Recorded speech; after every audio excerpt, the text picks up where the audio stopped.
Ok, a los hermanos de Teshuvah, a los hermanos aquí en Roca Eterna, un placer regresar. Estuvimos fuera unos días, pero ya estamos acá. Muchas gracias a la hermana Lisa Velázquez por cubrir la semana pasada. Yo espero que le haya gustado. Sí. Amén, aleluya. Muy buena maestra y gran persona. Estamos muy contentos de regresar y vamos a estudiar la Parashá, la porción de la Parashá semanal Hayei Sarah, la vida de Sara. Capítulo 23, versículo 1, al capítulo 25, versículo 18. Esa siempre va a ser su tarea de leer estos versículos porque es sumamente importante. Pero hoy solamente nos vamos a enfocar en el capítulo 23. Se va a llamar acerca de la muerte de Sarah. El capítulo 23, versículo 1. Ya hemos establecido algunas primicias de lo que es convenio. ¿Cuántos de ustedes aprendieron cosas nuevas que no habían escuchado la semana pasada? ¿Sí? 1, 2, 3, 5, 6. Okay. Nacimiento de Isaac. Después está el capítulo de 23, la muerte de Sara y la vida de Sarah. La palabra Hayei Sarah está basada en el versículo 23, versículo 1, dice la vida de Sara. Los títulos de cada porción semanal tienen que ver con lo que dice el primer versículo de ese capítulo que se está leyendo. Esos son los títulos de la porción semanal. ¿Okay? Entonces, cuando leemos el capítulo, nos encontramos con mucha evidencia del antiguo Medio Oriente. Pero si no entendemos la historia del antiguo Medio Oriente, nos vamos a estudiar vamos a estudiar la porción y nos vamos a quedar en el aire, explicando por qué necesitamos saber dónde enterraron a Sarah. Es interesante. Vamos a hablar de bienes raíces en la noche de hoy. Cómo comprar la tierra. Y voy a comenzar de esta forma. Si Israel hubiera establecido la Torá, los 5 libros de Moisés, como su constitución en el 1948, cuando regresaron a la tierra, hoy día pudiéramos nosotros establecer y restaurar toda la tierra de Israel y dejar el problema que hay hoy día con Hebrón, con el este de Jerusalén, que ahora mismo los americanos van a poner un consulado en ese lugar. Estados Unidos, ahora con este gran presidente que se encuentra, su presidente, disculpen, es la realidad, está creando caos en todos lugares. Él va a poner un consulado que representa a los palestinos en el este de Jerusalén, mientras Israel al oeste del Monte de los Olivos, dividiendo la ciudad en dos. Cuando la ciudad no le pertenece, ni la tierra le pertenece a los palestinos, sino a Dios. Está usurpando la autoridad de Dios en el convenio que hizo con Abraham, que aprendimos las últimas 2 semanas. Cuando eso ocurre, hay juicio para las personas que establecen esas primicias. Así que ya yo sé lo que va a venir. No soy ningún profeta. Pero como ya yo entiendo el procedimiento bíblico de convenio, ya estamos claros que si Estados Unidos decide dividir la ciudad de Jerusalén o la tierra y se la da a otra persona, cuando la Biblia dice que no se puede dividir la tierra porque le pertenece a Dios, no se puede vender la tierra, le pertenece a Dios. Quiere decir que cualquier persona que se convierte en el mediador de ese intercambio es ilegal de acuerdo a la Torá y tiene juicio. Así que nos preparamos, porque ya sabemos lo que va a ocurrir. Cada país, cada nación que ha tenido mano dentro de la división de la tierra de Israel, pierde su reino. Los otomanos perdieron su reino, los griegos perdieron su reino, los babilónicos perdieron su reino, los persos perdieron su reino, los ingleses perdieron su reino. Así que estamos ahora proféticamente en el medio de unos eventos muy importantes. Entonces, ¿cómo esta parashá, esta porción semanal, puede decirnos a nosotros acerca de lo que está ocurriendo hoy día en la historia, proféticamente? Declarando el fin desde el principio. ¿Okay? Pero para establecer eso, vamos a tener que estudiar nosotros la ley. La Torá es las instrucciones y dentro de la Torá se encuentran las leyes que establecen leyes civiles, leyes judiciales, leyes de bienes raíces de la tierra, del templo, todas estas cosas. Hoy nos vamos a enfocar en el capítulo 23. Sumamente importante. Le voy a hacer una pregunta. ¿Cuántas cuerdas de terreno compró Abraham cuando compró la cueva de Macpela? ¿Cómo sabemos que es un intercambio legal de bienes raíces? Nos dice que compró un pedazo de tierra por 400 pedazos de oro, bastante caro. ¿Sí o no? ¿Qué grande es el pedacito de tierra? Él lo que quería era solamente la cueva. ¿Y por qué no quería la tierra completa? Esa es otra pregunta. Cuando estudiamos la Biblia tenemos que preguntar el por qué, el dónde, cuándo y quiénes. No sé si escucharon el estudio de la mañana. ¿Ok? ¿Verdad que le sacamos bastante a los eventos de Yeshua entrar al templo volteando las mesas? Te expliqué cuándo fue, cómo fue, qué hicieron y quiénes eran las personas que estaban instigando. Y el por qué. Leemos la Biblia, leemos la Torá y sacamos 5 patas al gato inventando la rueda todo el tiempo cuando no entendemos algo. El judaísmo lo hace con la Midrash, el cristianismo lo hace con los inventos espirituales. ¿Cómo se aplica para mí hoy cuando esto es concreto? Esto carga una legalidad que no se puede discutir. Y generalmente a nosotros nunca nos predican la legalidad bíblica. Y hoy día tenemos un problema en Israel, en la cual Israel tiene que pelear por el derecho de existir porque no establecieron la Torá como su constitución. Que si estudiamos la Torá como una constitución, que lo es, un contrato, un tratado, una constitución decretada por el Eterno, con señales de un convenio para Israel y para el pueblo, entonces nosotros pudiéramos reclamar la autoridad y la propiedad que David compró al Jebuseo, Onán de Jebuseo,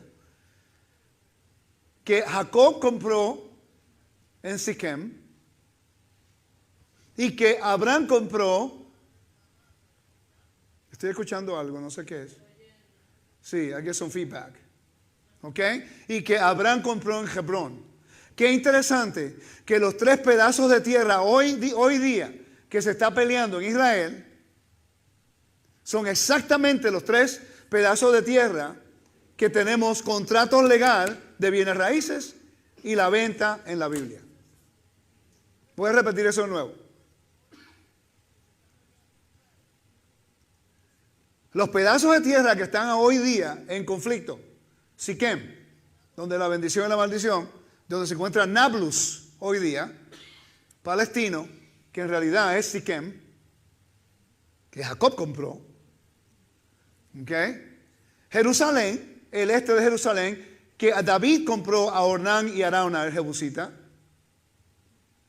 Monte de los Olivos, el este de Jerusalén. Y Hebrón, donde Abraham compró la cueva de Macpela, que yo he estado en ese lugar.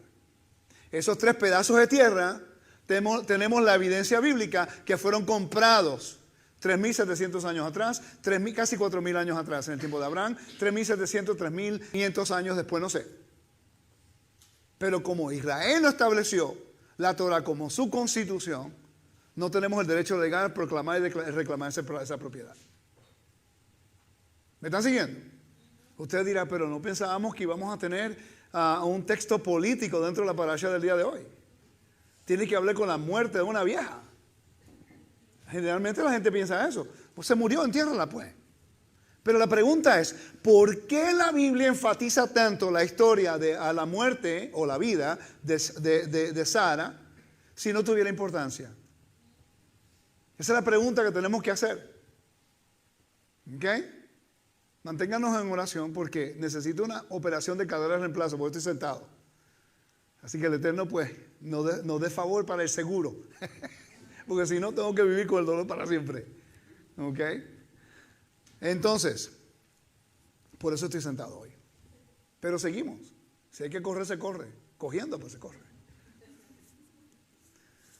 Vamos a hacer el estudio. La porción de la parashá Hayei Sará, la vida de Sará, Génesis capítulo 23, versículo 1 al capítulo 25, versículo 18. Usted va a estudiar todos los capítulos. Pero hoy, por el tiempo que tenemos, quiero establecer esta primicia para que puedan ver la importancia del antiguo Medio Oriente dentro del estudio de la Torah. El judaísmo te va a dar una historia. Pero aquí yo no estoy enseñando judaísmo. Podemos aprender del judaísmo, obvio. Pero yo creo que para establecer esa primicia quiero decir esto. Cuando yo empecé a estudiar esto, Yo me hice una pregunta. ¿Pero y por qué el mundo moderno no entiende esto? ¿Cuántos libros te acabo de dar ahora? ¿Cuántos libros te acabo de dar? Mínimo 15 del antiguo Medio Oriente para el aspecto cultural.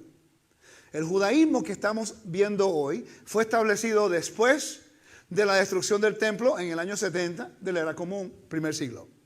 El cristianismo del día de hoy fue establecido en el año 326, en el concilio de Nicea, después, me corriges, después de la resurrección del Mesías. Las dos religiones principales en el mundo que adoran al Dios de Israel, no estamos cantando a los musulmanes porque ellos no cuentan. Estamos hablando de cristianismo y el judaísmo. Los sistemas religiosos fueron establecidos después de la destrucción del templo, en el siglo I y después en el tercer siglo. Entonces, el judaísmo moderno te va a explicar esto de acuerdo a una filosofía judía, de acuerdo al esquema del judaísmo. El cristianismo ni lo cubre, porque no leen la Torah. Para ellos se murió la señora. Entiéndanla. Pero no tiene ningún tipo de importancia. Cuando yo me hice esa pregunta, recuerden, cuando estoy hablando de judaísmo y el cristianismo, no estoy atacando a la gente. Estamos hablando de los sistemas religiosos, ¿ok? Por favor, no estamos atacando a la gente. Toda persona que yo he conocido de judaísmo, en su corazón tiene, y tú sabes, Lisandra, que hemos estado en Israel, y hemos conocido gente espectacular, que guardan la Torah y tiene celo por el Dios de Israel, en igual que el cristiano. Estoy aquí. Y ustedes enseñando un gran corazón por las cosas del Eterno. Y estamos haciendo una transición, ¿sí? Entonces no estoy hablándoles a ustedes, estamos hablando del sistema religioso. Solamente una salvedad. Porque si no la hago, siempre culpan a uno. Ya uno se cansa de hacer salvedades todo el tiempo. ¿Ok? Pero vamos a ver esta porción en el contexto del Antiguo Medio Oriente. Ese mapa es sumamente importante. Lo que están viendo en verde se llama el Crescent Fertile. How do you say that in Spanish? La creciente fértil. Y la razón por qué se ve es como la luna cuando sale, un sliver, ayúdame, ¿qué? No sé cómo se dice eso. La razón por qué está en ese lugar donde casi todo el mundo vivía en esa área en aquel tiempo, porque estaba el Éufrates, estaba el Tigris y estaba el río Nilo, había agua. ¿Okay? Entonces, donde habían ríos, en Estados Unidos es así. Yo manejaba en Nuevo México, manejando por desierto, una ciudad, un río. Pittsburgh, río. Missouri, río. Donde hay ríos, hay grandes ciudades. Es lógico. El agua es vida. En el Antiguo Medio Oriente, el agua es vida. Por eso en la Biblia, el agua es vida. Porque si no bebes agua, te mueres. Eventualmente te vas a morir. Entonces, ese área que están viendo aquí es sumamente importante para entender el contexto bíblico. La Biblia fue escrita para nosotros, pero no a nosotros, de acuerdo a John Walton. Hoy acabo de comprar esta tarde un curso en Logos acerca del a la mujer en el Antiguo Medio Oriente. Bien interesante. Y ahora, como estamos hablando, y lo compré, porque vamos a hablar acerca de Sara, después Rebeca, después Lea, Raquel, y vamos a hablar de todo ese conflicto de estas mujeres y la familia que trae controversia, que no podemos explicar los eventos que ocurrieron en la vida de los patriarcas basado en todo el problema que ocurrió con Lea, con Rebeca, en Harán, en este lugar que vemos ahí. Harán se encuentra donde estaría hoy día los kurdos, o cerca de Armenia, pues, porque Armenia está un poco más al oeste. Irak, el norte de Irak, es un lugar muy importante. Abraham vivió un tiempo allí y después Jacob vivió 20 años. Quiere decir que ese lugar bíblicamente necesita ser estudiado. Porque Jacob vivió en ese lugar 20 años. ¿Cuánto su vida ha cambiado? ¿Cuánto tiempo usted lleva aquí ya en Estados Unidos? 33 años. Sus hijos, ¿cuánto tiempo llevan viviendo aquí? Toda su vida. 22. Si ellos van a México, ¿podrán entender México ahora cuando ha cambiado tanto? Porque su mente ha cambiado, se ha formado a la mentalidad americana.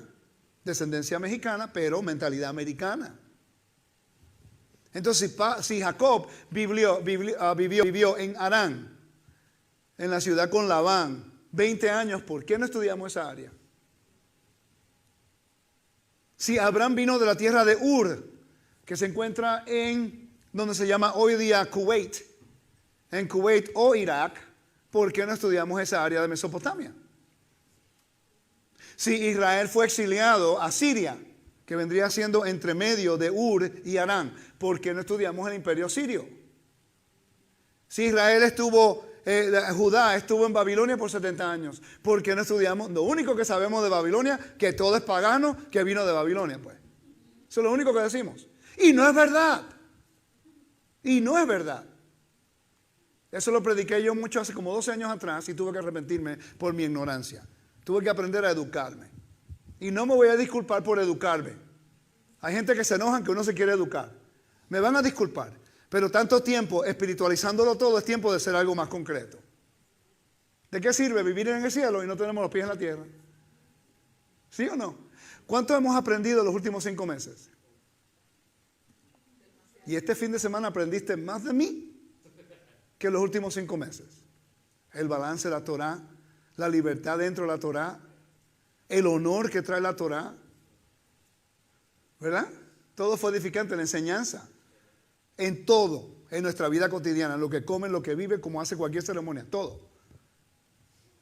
Eso es lo que la Torá tiene que ofrecer. Pero tristemente estudiamos estas cosas y no sabemos de dónde salió, por qué Abraham fue a Harán y después fue a la tierra. ¿Hay una razón? Porque habían rutas de tránsito. Es como el Mississippi, es una autopista de tránsito, de barcos.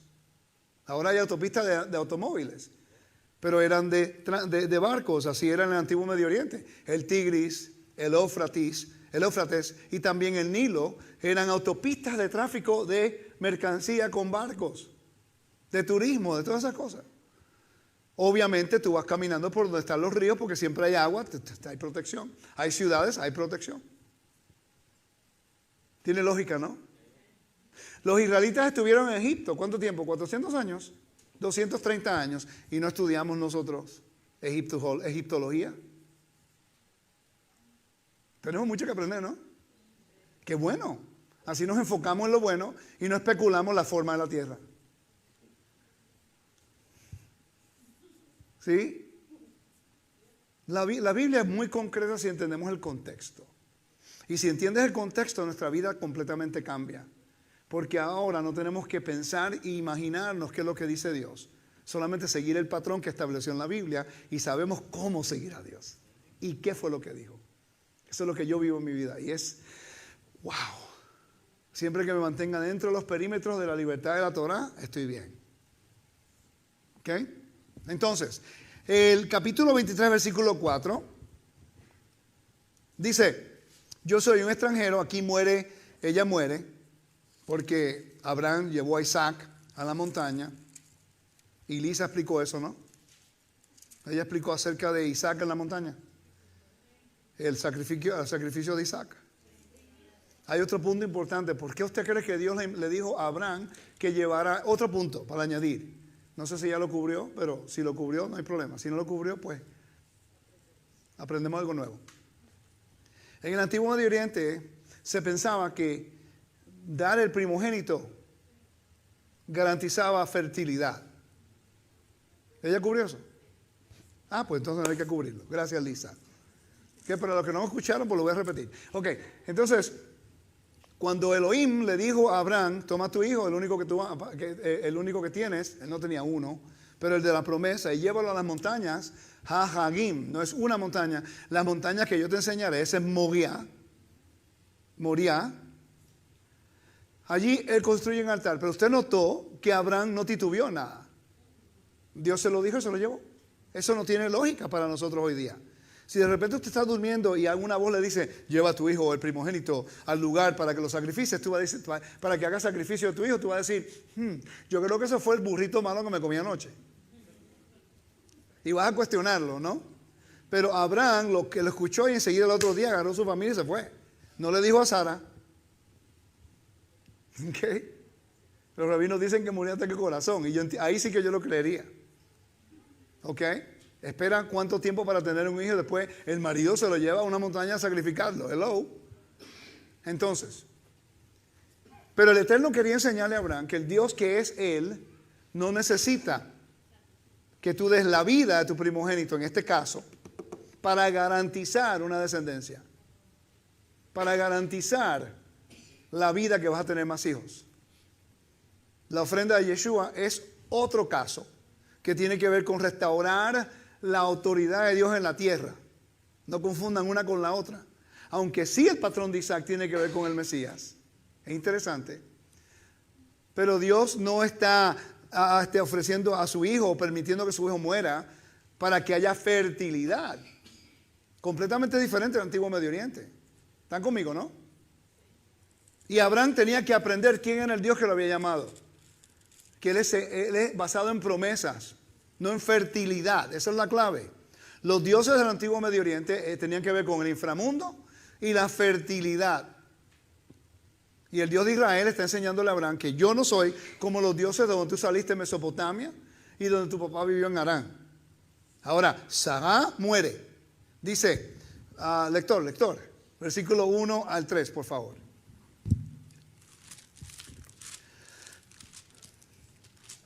Génesis 23. Fue la vida de Sara 127 años. Tantos fueron los años de la vida de Sara. Ok, vamos para ahí. ¿Qué edad tenía ella cuando Isaac nació? Vamos a ver. ¿Cuánto? 90. ¿Y qué murió? De 127 años. 90. Más 27. ¿Cuántos años tenía Isaac? 37. Cuando te da una fecha, no era un niño de 2 años, de 3 años, de 12 años. Ya era un hombre. Entonces tiene que hacerse la pregunta. Este era un hombre que voluntariamente fue con el padre y permitió que lo ataran en el altar. Esa es la prefigura del Mesías. No, todo el mundo había creído que era un niño. Pero cada vez que hay una fecha con edades, pongan atención. Y eso es que algo que a nosotros nunca nos enseñaron. Cuando yo lo aprendí, es como que, wow, Isaac tenía 37 años. Y uno se sorprende.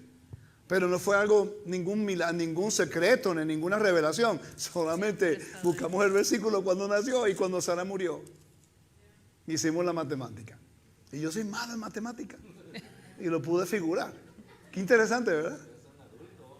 Ya era un hombre. Ahora, en vez de enfocarnos en Abraham, vamos a enfocarnos en Isaac. La fe de Isaac, que estuvo dispuesto a honrar el Dios de Abraham. Ajá. Ahora la historia cambia. Sí. El Mesías sabiendo que su redención iba a traer beneficios a toda la humanidad. Voluntariamente. Por eso la historia de Isaac. Me paró los pelos. Porque ahora como que toda la historia cambió. No era un niño que era inocente, no. Eso es un hombre que podía sobrellevar al padre con la fuerza y estuvo dispuesto a hacer lo que usted diga. Padre, vamos pues. Ahora cuando leemos la historia de Isaac, en el capítulo 22, y cuando le pregunta, en el versículo 6, y tomó Abraham la leña, el holocausto, y lo puso sobre Isaac su hijo. Lo puso sobre Isaac su hijo. Está llevando la leña como Yeshua llevó el madero. Sí. Y él tomó en su mano el fuego y el cuchillo y fueron ambos juntos. Entonces habló Isaac a Abraham su padre y le dijo, Padre mío. Y él respondió, heme aquí mi hijo. Como que ahora todo cambia, ¿verdad? Es como el Padre mío. He aquí el fuego y la leña, mas ¿dónde está el cordero para el holocausto? Y respondió Abraham, Dios se proveerá de cordero para el holocausto, hijo mío. Y iban juntos. Cuando llegaron al lugar de Dios le había dicho, edificó allí Abraham un altar y compuso la leña, y ató a su hijo, y ató a Isaac su hijo, y lo puso en el altar sobre la leña. Pero no dice que Isaac se quejó, no dice que Isaac tuvo miedo, no dijo que Isaac, claramente Isaac entendía la cultura. Y amaba, ¿perdón? Era suficientemente fuerte para defenderse. Cualquier hombre de 37 años, así es de chiquitico, se puede defender. Especialmente si me van a matar. Ahí sí que me defiendo, sí corro lo más rápido que pueda, cogiendo, pero me voy. ¿Ve cómo cambió la historia ahora? solamente entendiendo la edad de Isaac, la revelación del día. Sí. Eso es lo que yo quiero que vean, la belleza de la Torá de mi rey. Decimos, los judíos entienden que eso tiene que ver con Mashiach. Nosotros creemos en el Mesías, pero no podemos hacer estas conexiones. Pero después de un año, usted va a ver el crecimiento en su vida espiritual. Y yo espero en el Eterno que me dé el favor, el conocimiento, la sabiduría, el entendimiento, para poder compartir las bellezas de la Torá de mi rey. Amén. Para que ustedes puedan beneficiar y ayudar a otros a entenderla también. Así es. Porque esto no es algo independiente. Cuando alguien le diga a usted que la historia de Isaac representaba al Mesías, pregúntale, ¿qué edad tenía Isaac cuando lo pusieron en el altar? Y ahí usted tiene una oportunidad de abrir la Biblia y decirle, mira, aquí y acá, ahora la historia cambia. En realidad no era la fe de Abraham, en realidad es la fe de Isaac creyendo en su padre Abraham, que el Dios que él servía era justo. Amén. Creyendo que aunque lo matara a su padre, ese Dios lo iba a resucitar. Ahí entra ahora la prefigura del Mesías. Ok, versículo 2. Y murió Sara en Kiriat Arba, que es Hebrón, en la tierra de Canaán, y vino Abraham a hacer duelo por Sara y a llorarla. Y se levantó Abraham de delante de su muerta y habló a los hijos de Ed, diciendo, extranjero y forastero soy entre vosotros. Dadme propiedad para sepultura entre vosotros, y sepultaré mi muerta delante de mí. Ok, entonces aquí nos encontramos con algo interesante. Dice leer las páginas 114 y 115 del libro La Biblia en el Antiguo Medio Oriente. Y en realidad lo que era es que en el Antiguo Medio Oriente extranjeros no podían, ¿cómo se dice? They didn't have land, no tenían tierra. Quiere decir que cuando él llegó a la tierra de Canaán, y la razón por qué tomó esa ruta, porque otra pregunta, ¿por qué el Eterno puso a Abraham en ese lugar? En la tierra de Canaán. No solamente es la tierra prometida a Seth, que Canaán tomó. Canaán, el hijo de Noé. No le pertenecía a ellos. La tomaron. Entonces, la razón es porque, si ven en el mapa, ese era básicamente el puente entre Asia o Babilonia o Persia y África, Egipto. Era el puente. El Eterno puso a Abraham en el punto logístico más importante del Antiguo Medio Oriente, donde había el mercadeo. Está la vía del mar y está la vía de los reyes. La vía de los reyes estaba a la mano derecha del mar Muerto, y la vía del mar está por la costa en el Mediterráneo. Dos vías principales donde entran por Alon Mogué. Alon Mogué es el valle entre Siquem, donde está la montaña de bendición y maldición, Siquem, Jabrajá, hoy día, donde está Nablus. Y por ahí pasó Abraham, por ahí pasó José, por ahí pasó Isaac, por ahí pasó Jacob, por ahí pasó Israel. Todo el mundo pasa por ahí. Y la pregunta es ¿por qué? Porque eran las rutas más importantes de tránsito del antiguo mundo. Tiene una razón lógica. Ok, continuamos. Entonces, yo soy un extranjero habitando en tierra foránea con ustedes. Déjenme tener un lugar de sepultura entre ustedes para poder sepultar a mi esposa. La compra de Abraham de Macpela de la ley hitita. Dice que era Het. La pregunta es, ¿por qué Abraham fue primero a Egipto cuando había hambruna cuando entró a la tierra? Pero después, años más tarde, él le compra la tierra a Het, el hitita. Esa es la pregunta. No tiene lógica. Porque usted está viendo donde dice Harán. ¿Ven el mapa? Donde dice Harán. Usted sabe que baja acá y después hace como así, ¿verdad que sí? Ok, esa era la frontera de los límites cuando Egipto dominaba toda la tierra de Canaán hasta el Éufrates. Después los hititas, a la mano izquierda de su mapa hay una isla, es Cipre. Al norte de esa isla se encuentra Anatolia, que es Asia Menor, pero en el tiempo de Abraham eran los hititas. Los hititas y los egipcios siempre estaban en conflicto, tratando de dominar exactamente esa área donde Abraham vivía. La razón por qué Abraham fue a Egipto es porque Egipto dominaba esa área hasta el Éufrates, pero después de un tiempo los hititas dominaban hasta el río de Egipto, que es al sur del Negev. Y por eso que él compró al hitita, porque ahora ellos viven en esa área. ¿Ok? Entonces, en Génesis 23 no ha recibido la atención necesaria desde el punto de vista de la comprensión de los problemas legales hititas subyacentes que preocupaban a Abraham. ¿Por qué no tomó el regalo? Vamos a leer el versículo 11. Vamos a brincar del versículo 5 al 10. ¿Por qué? Porque hay como un intercambio de, no, pero te lo voy a regalar, no, pero te lo voy a comprar, no, pero te lo voy a regalar, no, pero te lo voy a comprar. Esa era una forma cultural de tratar de preservar honor. Yo quiero entrar en realidad el detalle. Comienza con el versículo 9, hermana, por favor. Versículo 9. ¿Para qué me de la cueva de Macpela, que tiene al extranjero de su heredad, que por su justo precio me la dé, para posesión de sepultura en medio de vosotros? Ok, mira lo que dice aquí.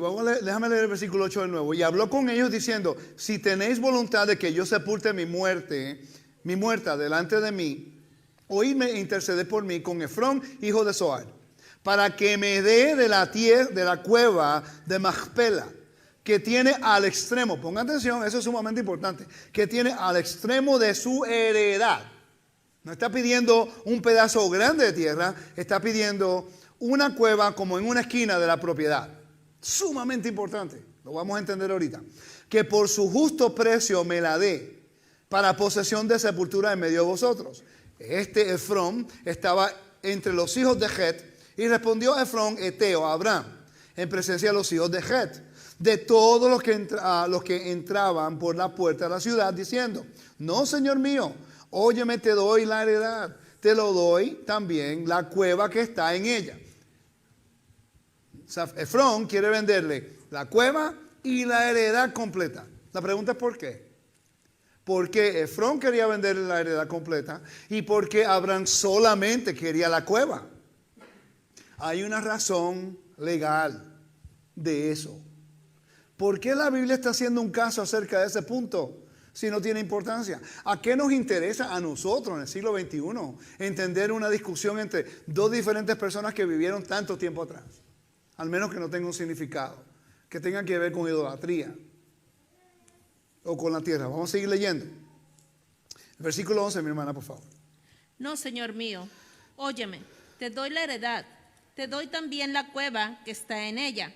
En presencia de los hijos de mi pueblo te la doy. Sepulta tu muerta. Entonces Abraham se inclinó delante del pueblo de la tierra y respondió a Efrón en presencia del pueblo de la tierra, diciendo, antes, si te place, te ruego que me oigas. Yo daré precio de la heredad.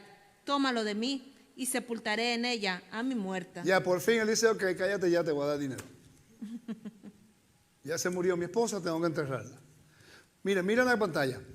Abraham's purchase, la venta y la compra de Abraham en Macpela, de acuerdo a la ley hitita, por Manfred Lehman.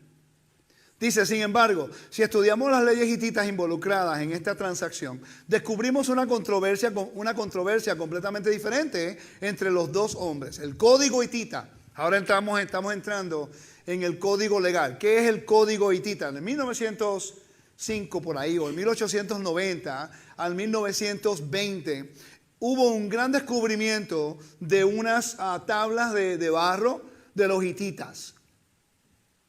Eso lo que hizo, movió la Torá. Ok, en el tiempo de Moisés, o en el tiempo de los reyes, y en el tiempo, en los 1800 a los 1900, a la primera parte de 1900, del siglo XX, había gran discusión entre los teólogos y los eruditos acerca de si Moisés escribió la Torá o no. Son un argumento increíblemente, bueno, que hay muchas personas que se llaman los minimalistas. Ellos dicen que Moisés no escribió la Torá, que hay diferentes escuelas, okay, que no quiero, por cierto, si tú vas a la universidad y estudias eso, mucha gente termina dudando de la Biblia. ¿Ok? Importante tener un balance. Entonces, a lo último del siglo XVIII, siglo XIX, perdón, al principio del siglo XX, hubo un gran descubrimiento en Anatolia, que se llama Turquía hoy día. Descubrieron grandes cantidades de tablas de barro con la vida cotidiana de los hititas.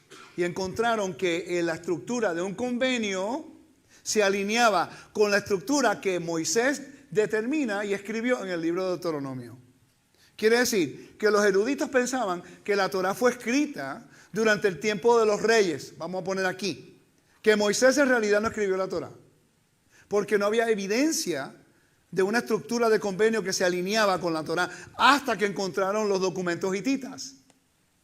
Y Mendenhall encontró que la estructura de un convenio hitita seguía el mismo patrón de la estructura del libro de Deuteronomio que lo escribió Moisés 40 años después de Monte Sinaí. Quiere decir que la Biblia ahora se movió del tiempo de los reyes y le da veracidad a Moisés como el único autor de la Biblia. El problema fue que cuando entendieron esto, hicieron un artículo en alemán.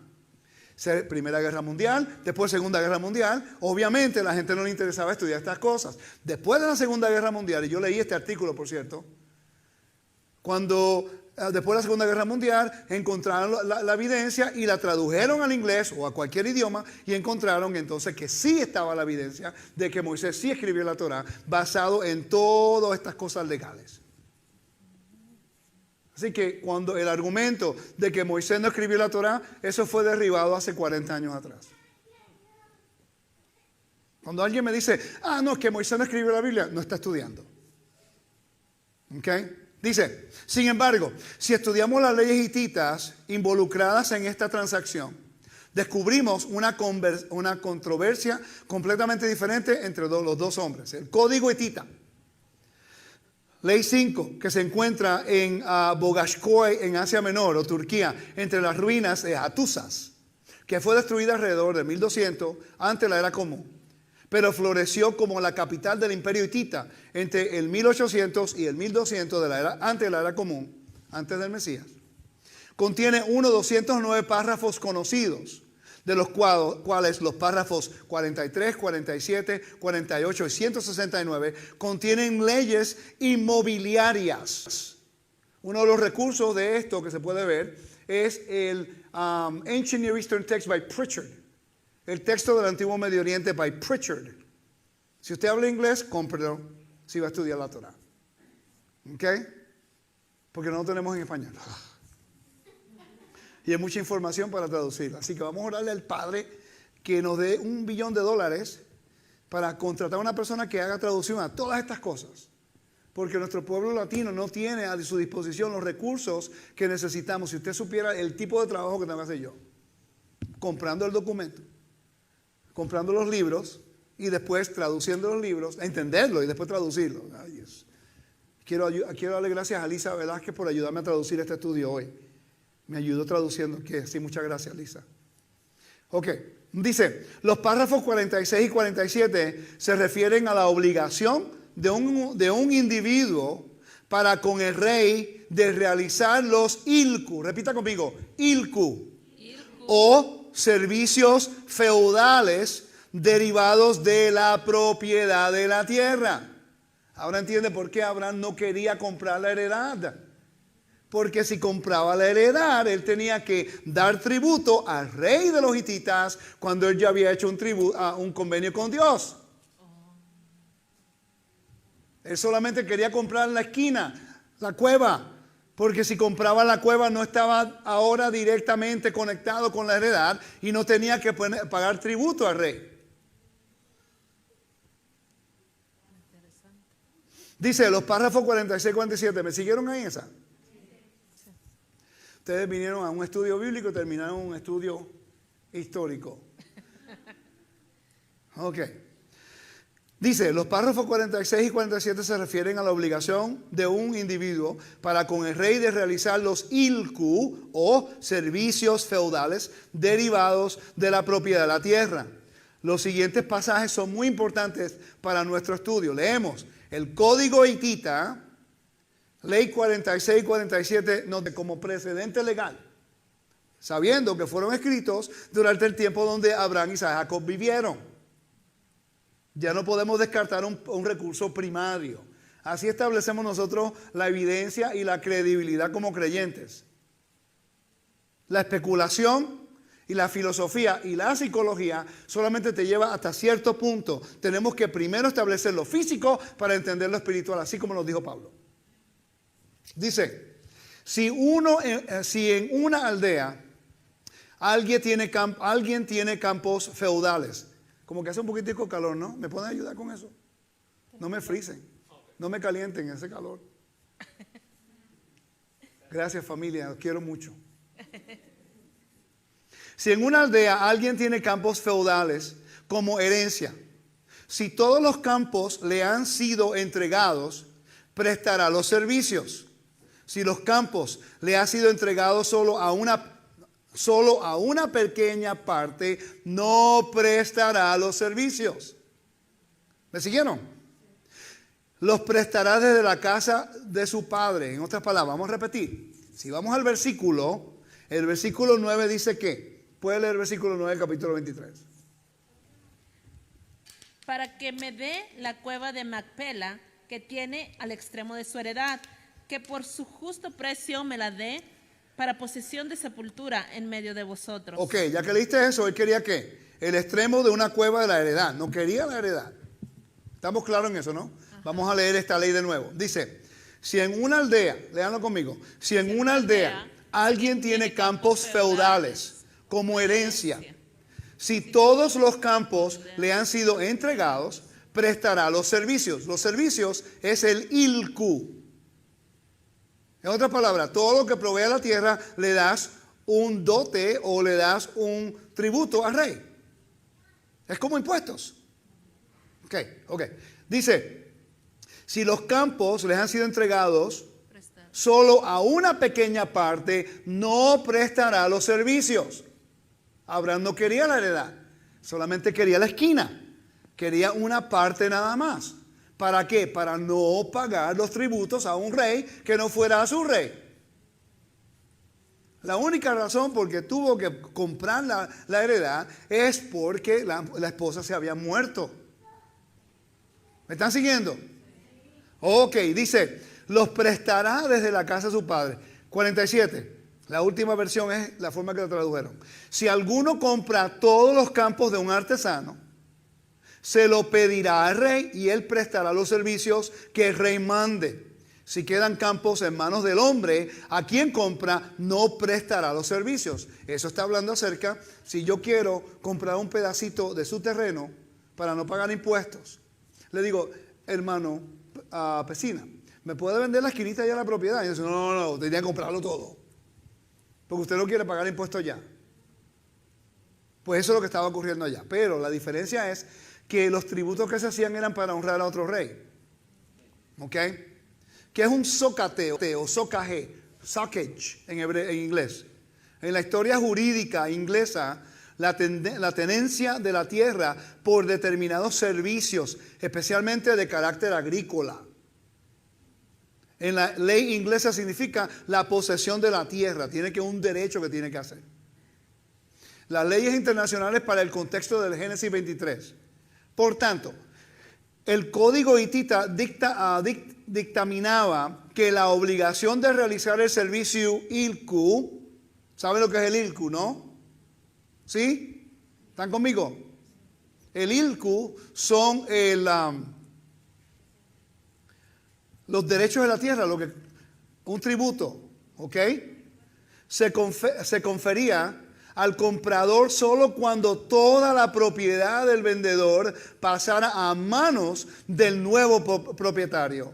Estas leyes se aplican tanto a la herencia como a la compra. Los estatutos mencionados encuentran una aplicación completa en Génesis 23. Familia, quiero hacer la pregunta, ¿me están siguiendo? Sí.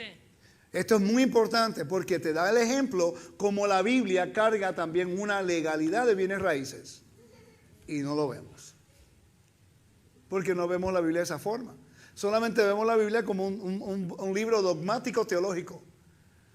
Sí hay teología, pero aquí no está discutiendo de la divinidad de Dios, de la deidad. No está cuestionando la creación. Aquí está hablando de un evento que todos lo podemos comunicar, que alguien murió en tu familia y cómo tiene que comprar para enterrarla. Entonces la pregunta es, ¿por qué esto es importante? ¿Por qué la narración está importante para nosotros hoy día? Está enseñando la lealtad de Abraham, que no quiere comprometer su relación íntima de convenio con otro, pero está siendo forzado a hacerlo. ¿Ok? Por una necesidad que no tiene más remedio. Dice, al examinar más de cerca el relato bíblico surge un aspecto que a menudo se pasa por alto. En la segunda petición de Abraham, él pidió explícitamente solo su cueva de Macpela, que está al borde del campo, el versículo 9. ¿Por qué hizo eso? Hay una razón.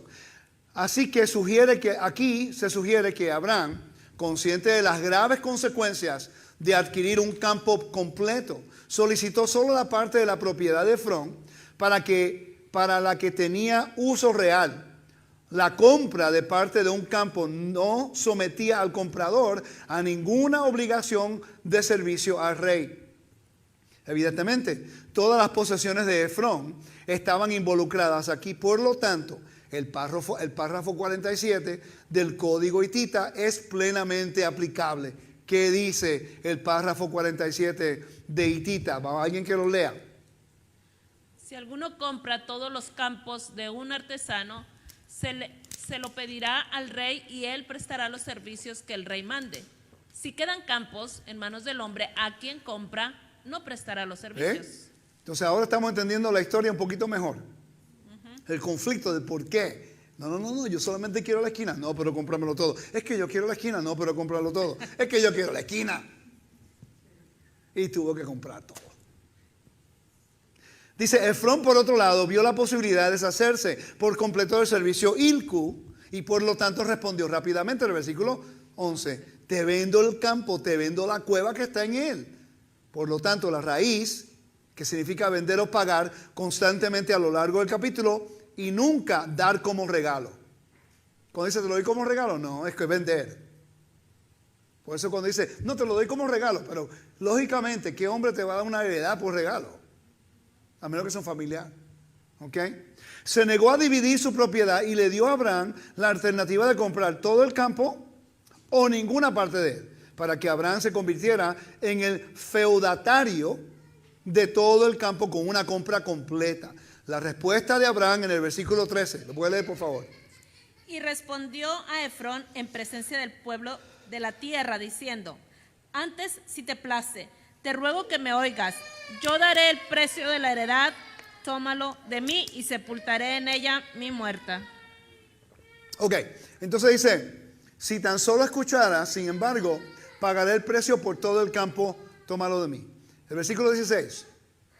Entonces Abraham se convino con Efrón y pesó Abraham a Efrón el dinero que dijo en presencia de los hijos de Et, 400 ciclos de plata, de buena ley entre mercaderes. Yo dije oro anteriormente de plata. 400 ciclos de plata. ¡Wow! Entonces la pregunta es, ¿qué grande era la heredad? Sí, pero ¿qué grande era? Tiene que tener, sí, pero ¿cuántos acres? ¿Cuántas cuerdas? ¿Cuántos de ustedes nunca se han hecho esa pregunta? No. Hoy vamos a investigar y hoy lo vamos a saber. Porque las leyes hititas te dicen el precio de un acre. Ahora sabemos exactamente. Por cierto, yo hice este estudio en Hebrón. Yo hice este estudio con mi gira en Hebrón. A la puerta de la ciudad, pues encontraron la arqueología, encontraron la carretera donde Abraham caminó y donde Isaac caminó. A la puerta de la ciudad. Es un lugar arqueológico. Y había un rabino escuchando ahí donde están viviendo porque viven al ladito. Está escuchando porque hablaba inglés. Él nunca había escuchado esto.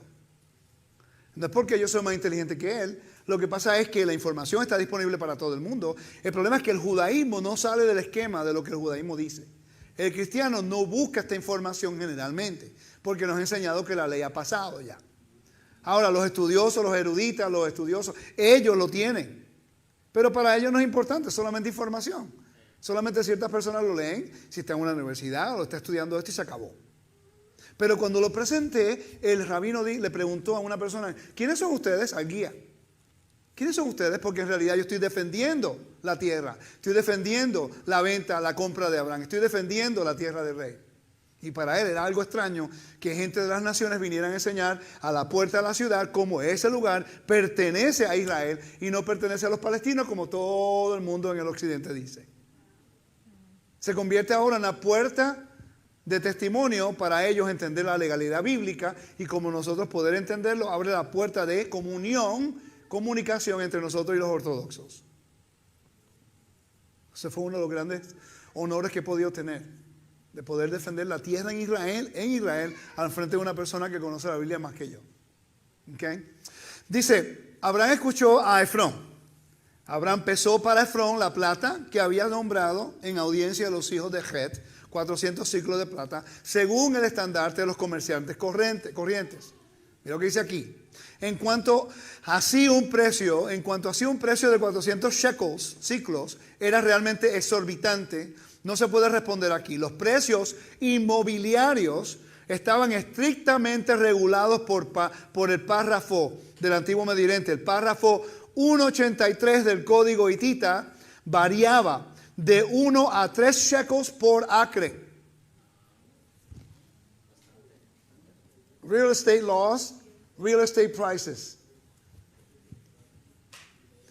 A luz del párrafo 47, Efrón pudo haber incluido todos sus campos de herencia a la venta. Por lo tanto, no podemos juzgar el tamaño de la superficie involucrada. Solamente sabemos en la ley 183, léanlo conmigo, el precio de Parisu, en este caso pedazo de tierra, de espelta es 1 ciclo de plata. El precio de 4 Parisu es ciertos ciclos de plata. El precio 1 Parisu de vino es medio ciclo de plata. Dice, el precio de 1 acre de campo son 3 ciclos de plata. El precio de 1 acre de campo de partición es de 2 ciclos de plata. Si el campo es más lejos, dará 1 ciclo de plata. Lo que Abraham debió haber pagado fue 1 ciclo de plata. Porque él no quería la tierra completa. Él quería, como dice el versículo 9, el extremo de la heredad. 1 ciclo de plata. ¿Me están siguiendo? Uh-huh. Sí, 1 ciclo por 1 acre y se acabó. Pero él quería que comprara todo. Quiere decir que ahora el precio por toda la heredad es 3 ciclos de plata por acre. Divida 400 entre 3.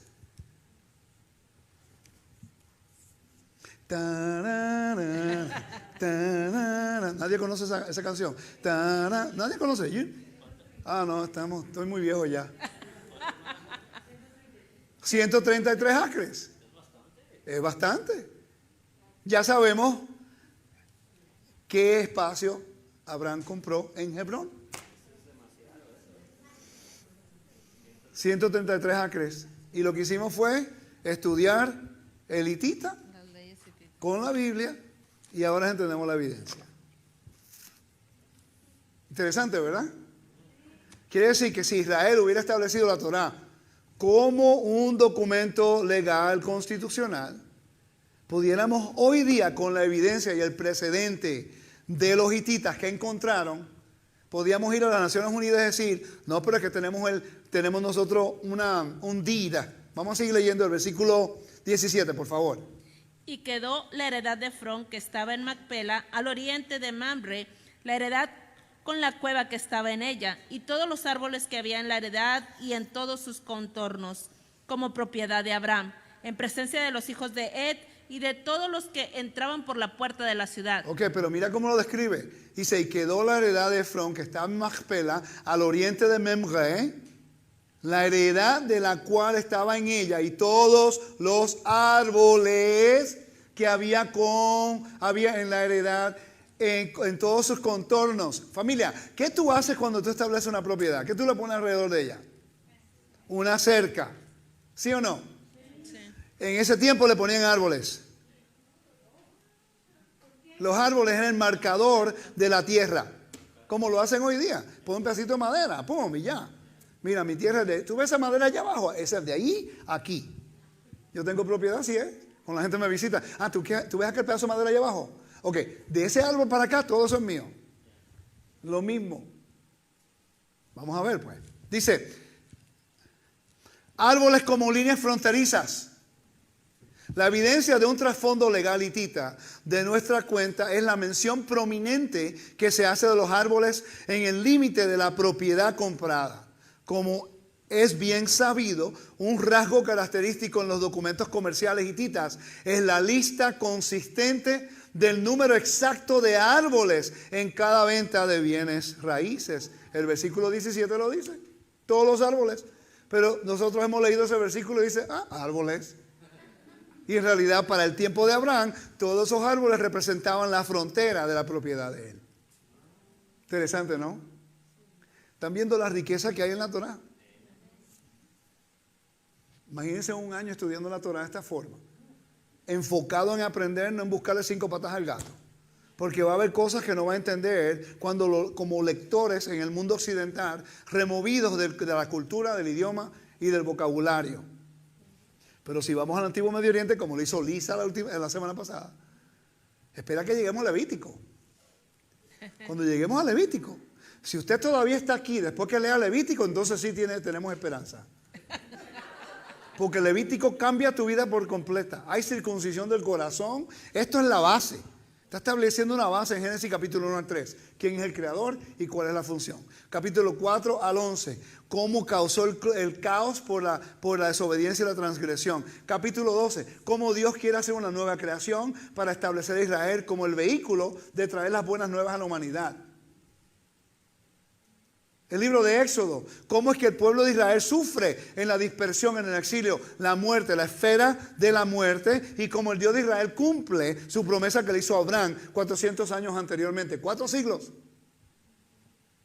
Estados Unidos tiene ¿cuántos años? Casi 400 años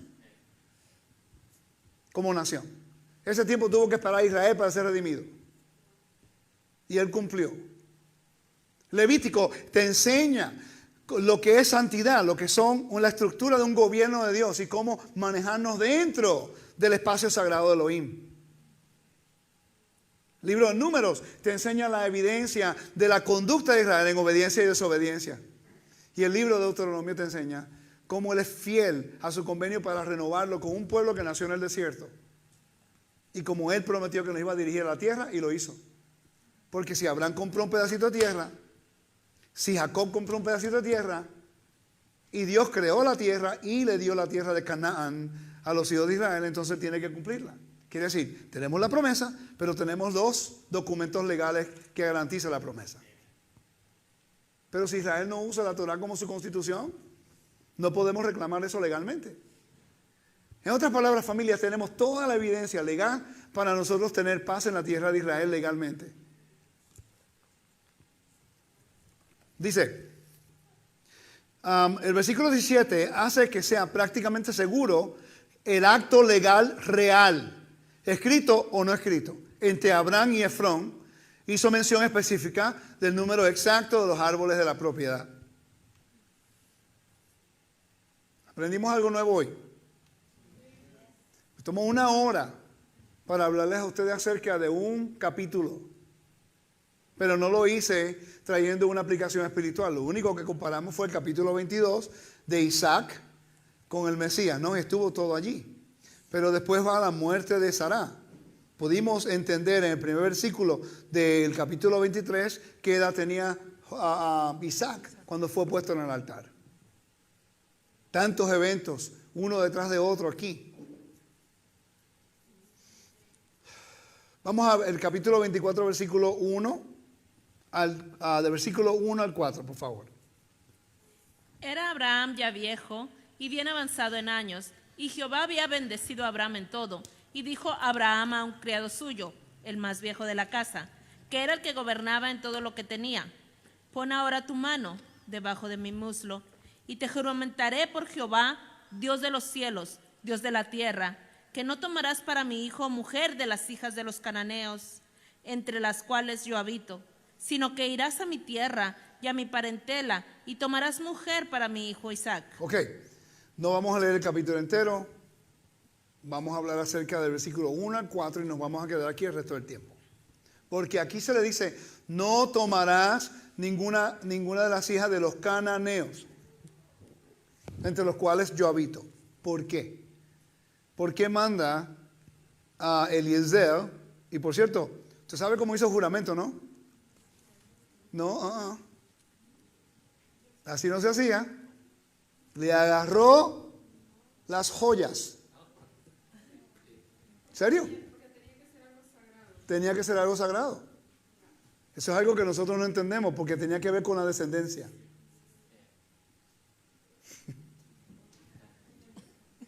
Apenas entendí. ¿Quiere que sea gráfico? No, pues yo dije, ¿cómo que le agarró la...?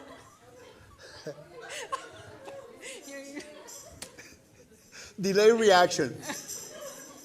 Pero no puede ser tan gráfico, todavía tiene que haber un tipo de... Dice debajo del muslo, pero se sabe que era otra cosa. Okay. Porque tenía que ver con una herencia y un juramento. Es algo serio. Para tú agarrar eso, hello. Es algo serio. ¿Me están siguiendo? No me miren mal, eso es lo que esa es la cultura del tipo Medio Oriente. ¿Ok? Gracias al Padre que no vimos ese momento ahora, ¿verdad? Habla un juramento.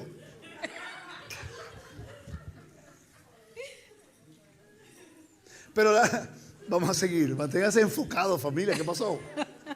Dice, no escogerás una esposa para mi hijo de entre los cananeos. ¿Por qué? La pregunta es ¿por qué? Las prácticas religiosas de los cananeos eran quemar a sus hijos en honor de sus dioses. Vamos a Levítico 18, 21. ¿Están pasando bien? Sí. Pero es la verdad, cuando yo lo leí también, yo, ¿cómo presento esto a una audiencia? Cuando uno lo estudia, mira, el reto es cómo lo presento a la audiencia. Porque si digo lo que es ese vocabulario, nadie me va a escuchar. Ok, Levítico 18, 21. Dice, y no des hijo tuyo para ofrecer por fuego a Moloch. No contamines el nombre de tu Elohim, yo Adonai. Ok, mira qué interesante, Moloch, lo que están viendo en la imagen es la imagen de Moloch. Es más o menos de los Moabites o de los, se me olvidó de quién era ahora mismo. Pero los cananeos practicaban todas estas cosas. Moloch se escribe igual en hebreo que como la palabra rey, Melech. Voy a explicar.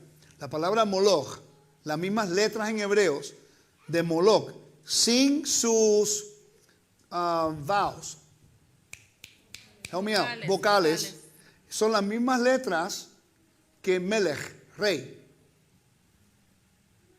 Agarraron el nombre de, voy a pronunciar esto bien para que no digan otra cosa, Boshet.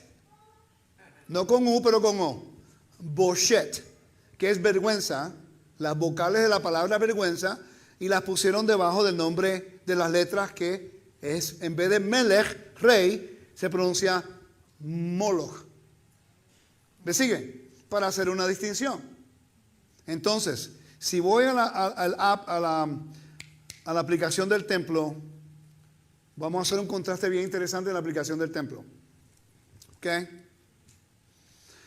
En la aplicación del templo, el lugar más maldecido en Jerusalén era el Ginón. En el valle de Ginón, déjame ir acá. Voy a ir aquí para ponerlo en español, para que me puedan seguir. Que en el valle de Ginón, que se encuentra en el lugar, en el centro de tu pantalla, está el valle de Ginón, y en ese lugar era donde se ponía la basura. Que no tengo una flechita acá, pero ustedes lo pueden ver. Hay unos valles allá. Aquí se encuentra el Kidrón y acá el Ginón, que va de norte a sur, de arriba hacia abajo. Que ahí está la pared. ¿Me están siguiendo? Ahí. Ese lugar era el lugar más maldecido en Jerusalén. Porque en ese lugar que se representaba Sheol, representaba Gehenna, donde se ponía la basura de la ciudad y se quemaba constantemente. La palabra Gehenna era literalmente un lugar físico en Jerusalén. ¿Ok? Se estaban quemando constantemente la basura, el basurero quemaba. Y ahí se adoraba a Moloch, que era el lugar más profundo. Es bajando, Jerusalén está aquí, el Gijón está acá abajo. ¿Me siguen? Una competencia de honor. El rey Moloch del inframundo aquí abajo, que los israelitas adoraron, versus el rey de la tierra que estaba en Moria. Un contraste muy grande.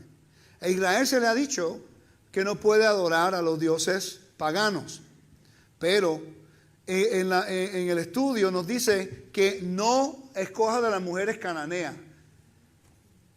¿Quién se casó con una mujer cananea y hubo caos en su vida?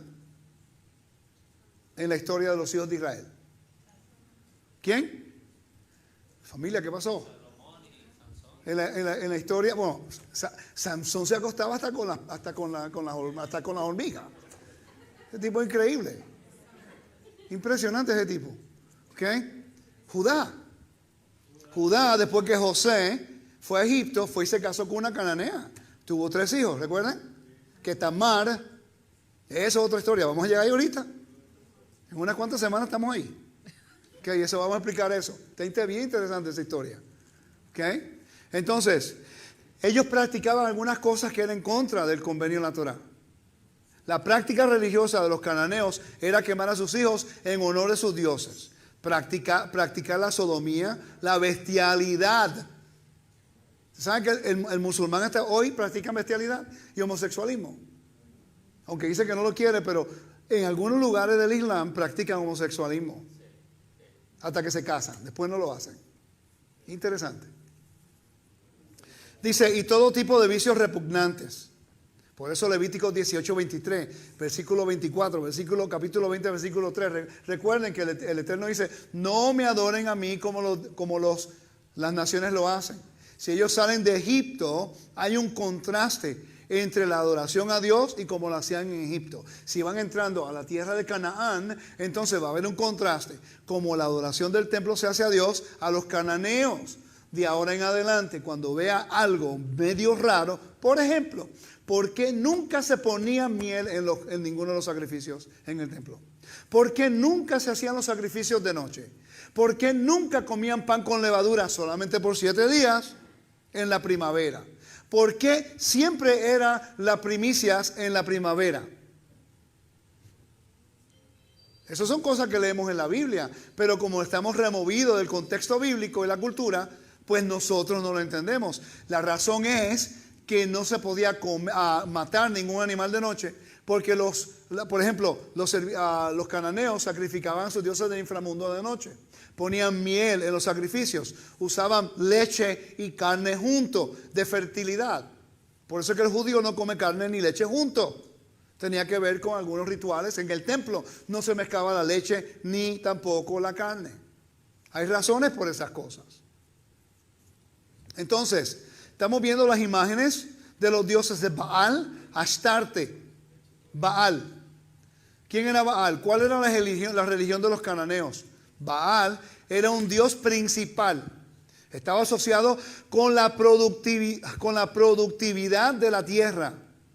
Por cierto, ellos pensaban que la lluvia era lo que proveía Baal y que la lluvia era la espermatozoide de Baal, que cuando caía en la tierra, venía el invierno, de la primavera, salía el fruto, que era Astarte, la madre tierra. Cuando usted oiga a un cristiano decir la madre tierra, le hace así por la cabeza. Eso tiene que ver con el antiguo Medio Oriente y rituales de fertilidad. Eso no existe. ¿Ok? Dice, los cananeos eran adictos al culto de Baal. Por eso es que la Biblia dice que es Dios el que te da el poder de adquirir riquezas. No es Baal.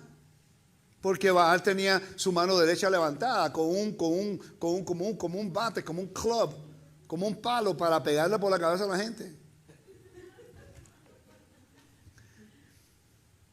Baalim significa muchos amos. El plural de Baal significa amo. ¿Ok? No quiere decir que en Israel Baal es esposo. Esa es la palabra, es una palabra para esposo. No quiere decir que estás adorando a Baal. Es que el hebreo eso es lo que significa. ¿Okay? Dice, eran múltiples imágenes de Baal. Astarte,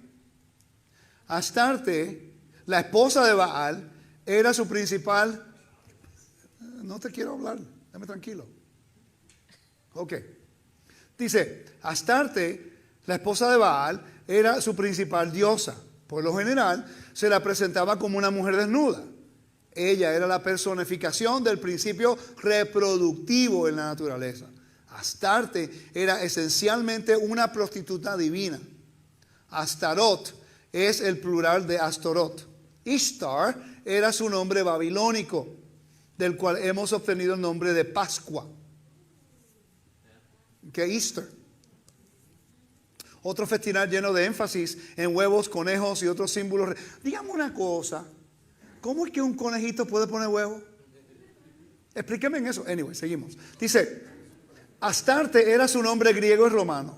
Los templos de Baal y Astartes solían estar ubicados juntos. Acera era un poste sagrado, un cono de piedra en el tronco de un árbol que representaba a la diosa. Las sacerdotisas eran prostitutas en el templo. Por eso en el templo de Dios no se permitía ninguna mujer como sacerdotisa. Por eso la mujer de Israel tenía que ser una virgen si no estaba casada. Por las prácticas de fertilidad. Los sodomitas actuaban como prostitutas masculinas en el templo, tanto con mujeres como con hombres. La adoración de Baal, Astarte y otros dioses cananeos consistía en orgías muy extravagantes. Sus templos eran centros de vicio. Se llama imitie die en latín. Estás imitando a tus dioses. Si Baal se casaba, si Baal se casaba con su hermana, pues se casó con Aná también. Si se casaba con su hermana, entonces si tú sirves a Baal, te puedes casar con tu hermana. Ahora vemos por qué el libro Levítico establece unas leyes muy estrictas acerca de quién te puedes casar y con quién no te puedes casar. Para hacer un contraste de lo que es Kedusha, santidad. ¿Me están siguiendo?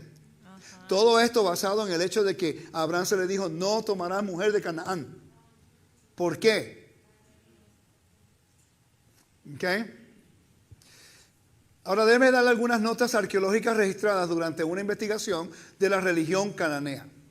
En las excavaciones en Gezer, entre el año 1904 al 1909, McAllister, que fue apoyado por el Fondo de Exploración Palestina, el PLF, muy importante. Esta gente eran ingenieros, eran estudiosos bíblicos como Khan Rashid, se me olvidó ahora mismo, se me olvidó. Wow, Wilson, okay, se me olvidó, Warren, Periotti, Khan Rashid, habían sobre 15. He tenido que estudiar todo el trabajo de esa gente para estudiar lo que hicieron en Jerusalén, lo que hicieron, los descubrimientos que hicieron, okay, muy importante. Se encontró en el estrato cananeo que había precedido a la ocupación israelita de aproximadamente 1500 años antes de la era común. Las ruinas de un lugar alto que había sido templo en la que adoraban a su dios Baal y a su diosa Asterot, más conocida como Astarte. Ahora entendemos por qué el Eterno dice, el principio del año de Israel va a ser en la primavera, así como los cananeos, así como los como los babilónicos, así como todos en el antiguo Medio Oriente, por los ciclos de la agricultura. Las lluvias tardías, las lluvias tempranas y cuando salía el trigo, cuando salía la cebada, cuando salían los frutos. ¿Por qué? Para hacer el contraste. Que cuando tú traigas en las primicias, tú no se la vas a llevar a Asherah o Baal, se la va a dar al Dios de Israel. Para que los cananeos sepan que no es los dioses de fertilidad que da la lluvia, sino que es el Dios de Israel que tiene dominio sobre los cielos y la tierra. La historia de Elías tiene que ver con esto. ¿A quién adoraron? Los profetas de Baal. A Baal. Y Israel adoró a Baal. Y no hubo lluvia. ¿Por qué? Porque Dios es el que tiene dominio sobre la tierra. Ellos pensaban que era Baal. Por eso empezaron a adorar a Baal con un altar y el Dios de Israel en el otro altar. 12 piedras representando las 12 tribus, que Dios hizo convenio con Israel. Y después él oró al Dios de Israel y el Dios de Israel cumplió lo que hizo. Después, ¿qué hizo Elías? Mató a los falsos profetas de Baal de acuerdo a Deuteronomio capítulo 13. ¿Ok? Y después, ¿qué hizo? Hizo una oración y vino la lluvia, enseñándole a todo el mundo que es el Dios de Israel, Adonai Hu Elohim, Adonai Hu Elohim, Adonai Hu Elohim, Adonai Hu Elohim. Eso fue lo que dijeron, que Dios, Elohim, es el único Dios. Ahí fue cuando él se declaró una vez y para siempre entre el reino del norte, de que el Dios tiene posesión y dominio sobre la creación. El lugar alto era un recinto de 150 por 120 pies, rodeado por un muro abierto al cielo, donde los habitantes celebraban sus fiestas religiosas. Dentro de los muros habían 10 toscos pilares de piedra, de 5 a 11 pies de altura, ante los cuales se ofrecían los sacrificios. Debajo de los escombros de este lugar alto, interesante, cuando el levita dice, cuando miras los montes, ¿qué es lo que dice el Salmo?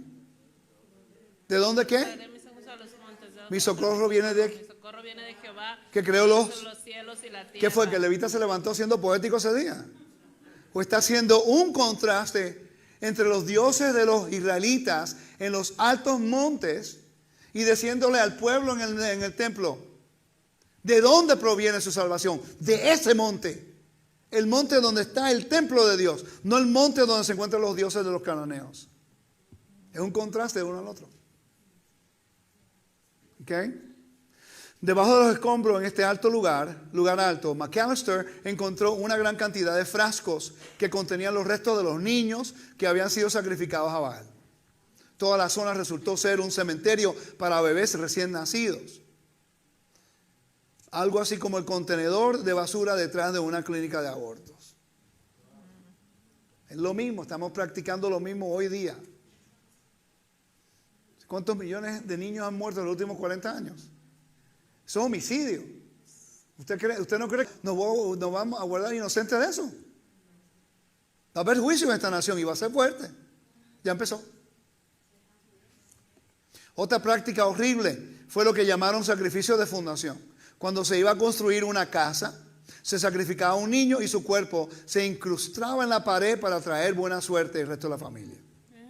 Por eso es que la Biblia redime al primogénito. No lo mata. Qué contraste más grande. Wow. Muchos de estos se encontraron en Gezer. También se ha encontrado en Megiddo, Jericó y otros lugares. Además, en este lugar alto, bajo la basura, McAllister encontró enormes cantidades de imágenes y placas de Astaret con órganos sexuales groseramente exagerados, diseñados para fomentar sentimientos sexuales. Otro dios cananeo mencionado en la Biblia es Moloch, la deidad por el sacrificio de niños. Moloch en realidad significa rey y era el principal deidad de los amonitas. Su estatua era un latón y descansaba sobre un pedestal o otro del mismo material. Su cabeza, parecida a la de un becerro, estaba adornada con un cuerno y sus brazos estaban extendidos en actitud de abrazar a quienes se le acercaban. Sus devotos lo dedicaron a sus hijos y cuando se hizo esto calentaron la estatua a una temperatura alta con un fuego en el interior.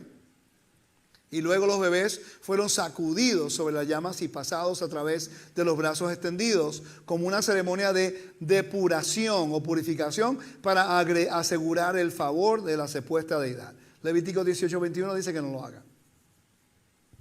Ahora entendemos por qué la Biblia dice que no lo haga.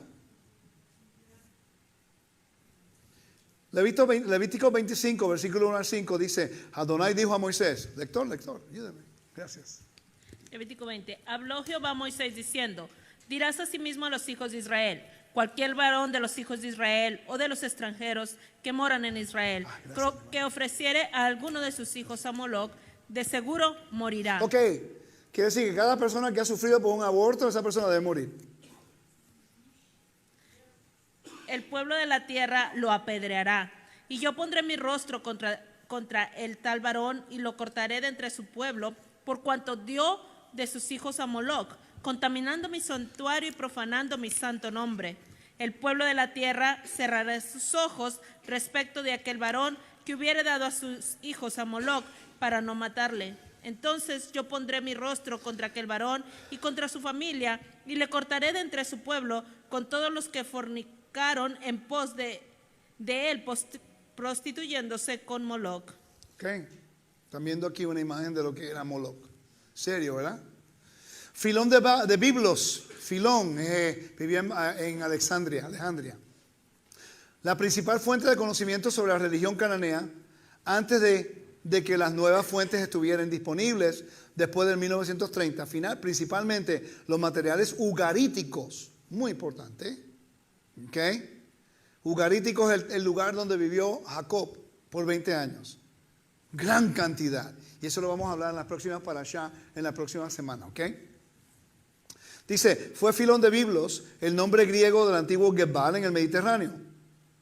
42 millas al norte de Sidón, Filón vivió alrededor del año 100 de la era común. Era un erudito fenicio nativo y recopiló datos para un trabajo histórico llamado Fioniquica o Asuntos Finicios, designado Historia Finicia por los eruditos griegos posteriores. Perdón, este no es Filón de Alejandría, este es otro. ¿Okay?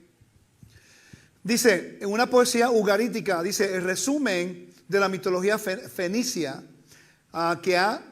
que se ha conservado desde Filón hasta Eusebio, como avisos bíblicos sobre el mismo tema, solía ser considerado comúnmente como sospecha por la erudición crítica y considerado principalmente como una invención de Filón, sin ningún valor independiente como fuente de conocimiento de la religión fenicia.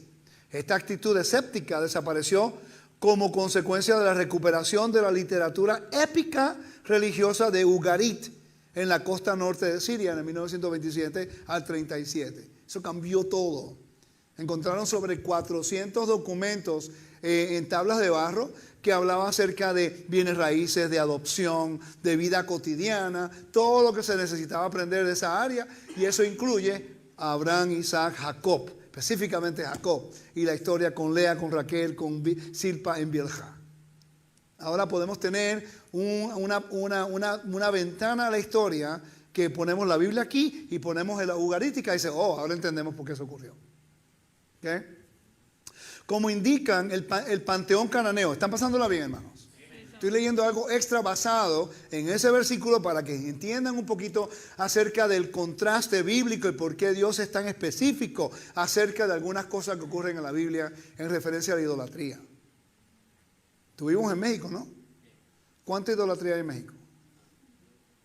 Muchísimo. Y en Estados Unidos también. Cada cantante, cada actor, cada atleta, ídolos. Eso es lo que le llaman. Divas. Latín. Divo. Latín. Es lo mismo, una diva, una diosa. ¿Okay? Como indican los mitos de la antigua Ugarit, la religión de los pueblos cananeos era una forma burda y degradada de politeísmo ritual. Se asoció con la adoración sensual del culto a la fertilidad de un tipo particularmente lascivo y orgiástico, que resultó ser más influyente que cualquier otra religión de la naturaleza en el antiguo cercano oriente. ¿Por qué la gente creía en esas cosas? Fácil. Puedo tener sexo con cuanta mujer quiera. Puedo hacer lo que la carne me dice. Ok, voy a servir a ese Dios. Eso es lo mismo que ocurría en Corintio. Pablo está lidiando con lo mismo. El templo de Afrodite y las prostitutas en el templo de Afrodite en Corinto. En los tiempos ísmicos, en los juegos ísmicos, Pablo está lidiando con el problema. Había gente que creyeron en Yeshua, de las castas más altas, que iban a esos templos, se acostaban, y para ellos eso era adoración. Por favor, entiendan eso. La adoración en el antiguo Medio Oriente representaba tu estilo de vida, como tú vives tu vida cotidiana. Para ellos, acostarse con otras mujeres prostitutas era que servían a esos dioses, era un acto de adoración. Por eso la Torah es tan específica acerca de no hacer algunas cosas. ¿Ok? Las deidades cananeas, por un lado, presentan una noble fluidez de personalidad y función, por lo que a menudo es extremadamente difícil fijar el dominio particular de diferentes dioses o definir su parentesco entre sí. Las relaciones físicas e incluso el sexo cambian con desconcertante facilidad. Este es uno de los aspectos tremendamente irracionales de la religión cananea, indicativo de su naturaleza corrupta. Por otro lado, las deidades cananeas tienen en su mayor parte nombres etimológicamente transparentes, un hecho que parece apuntar al panteón cananeo como representante de un tipo de politeísmo más crudo y primitivo. Prostitutas del templo.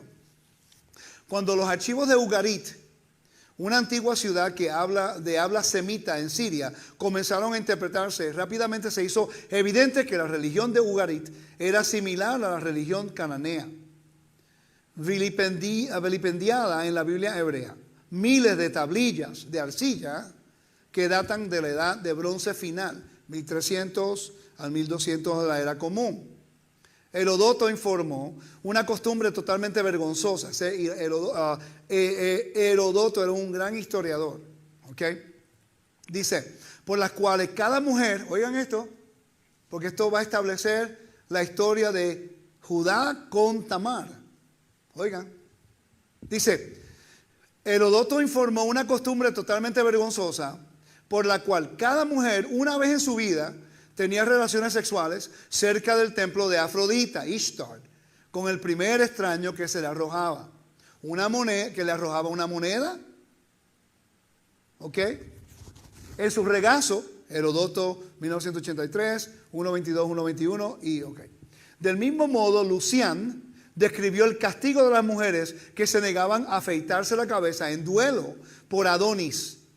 Por un solo día tenían que estar de pie ofreciendo su belleza a la venta en un mercado abierto solo para extranjeros. Y el pago se convertía en una ofrenda a Afrodita, Astarte. Los escritores cristianos acusaron a los paganos de participar en orgías en honor de Afrodita. Sexo ritual prematrimonial o prostituto del templo se llama en Hechos capítulo 15 fornicación.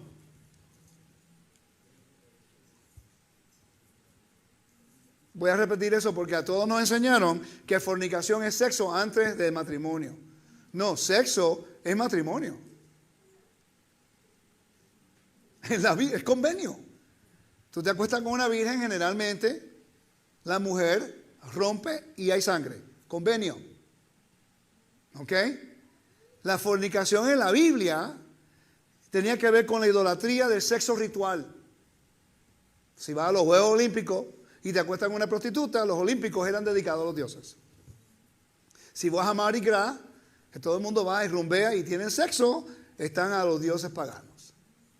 Fiestas patronales, lo mismo. Interesante, ¿verdad?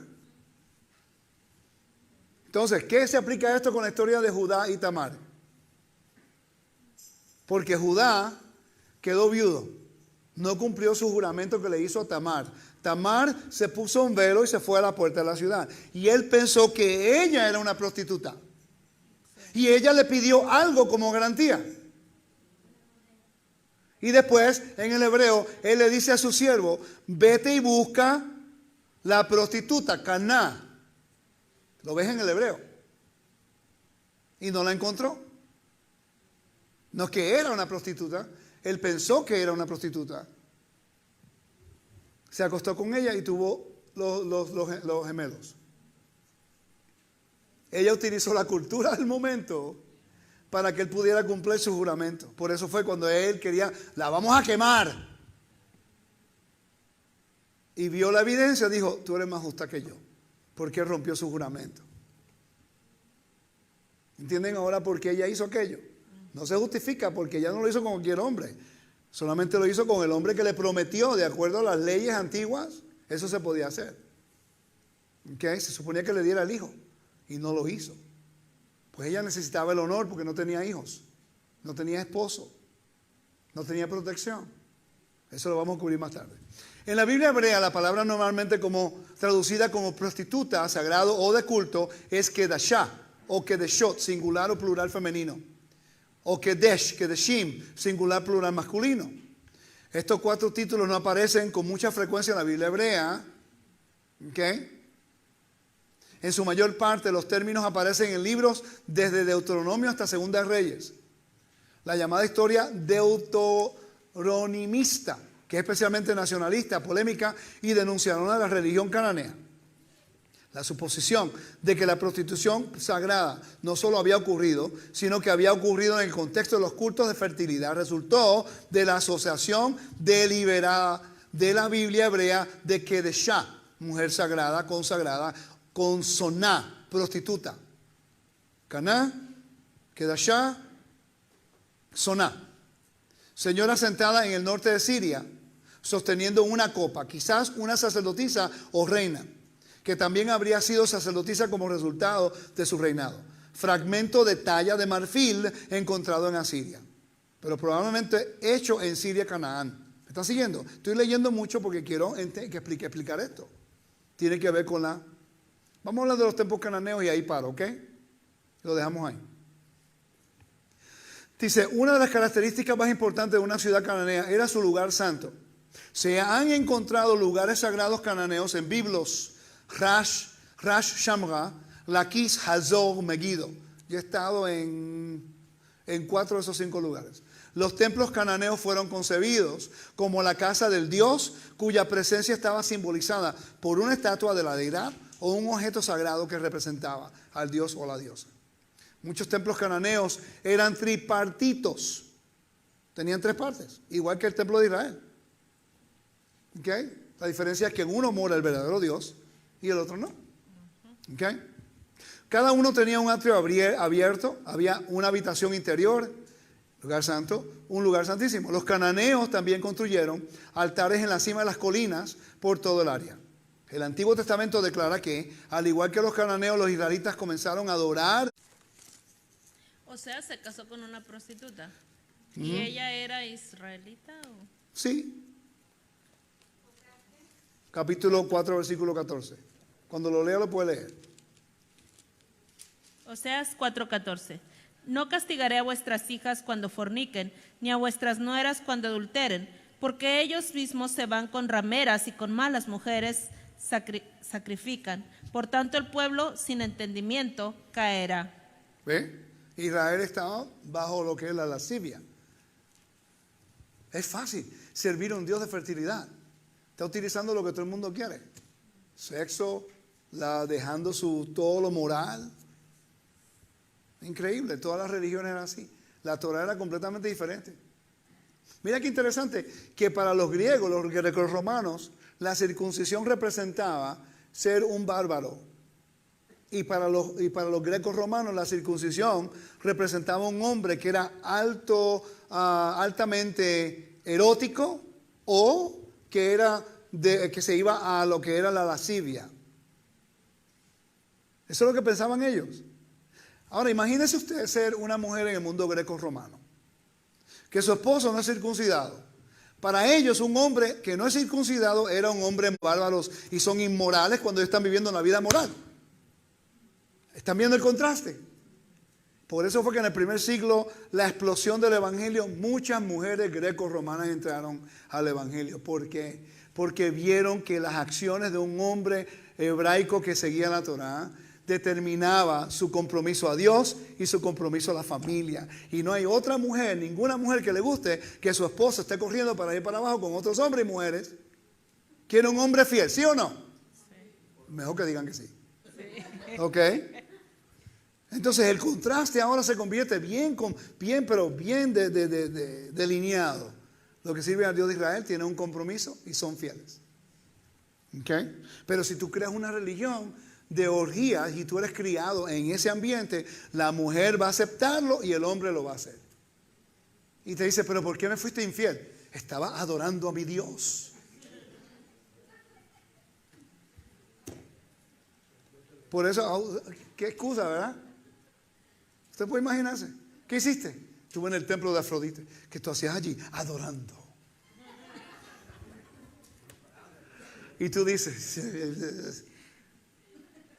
Y después tú ves a un hombre judío caminando a la sinagoga, fiel a su esposa. Y tú dices, pero no entiendo. Mi marido supuestamente es moral, pero se acuesta con la mujer allá arriba. Y aquellos que son los bárbaros son fieles. Yo creo que me voy a servir a ese Dios. Por eso el contraste desde el tiempo cananeo hasta el tiempo. Por eso es que Sansón era santo, desde santidad, era separado a Dios en santidad, como un nazareo. ¿Y qué hizo? Profanó eso.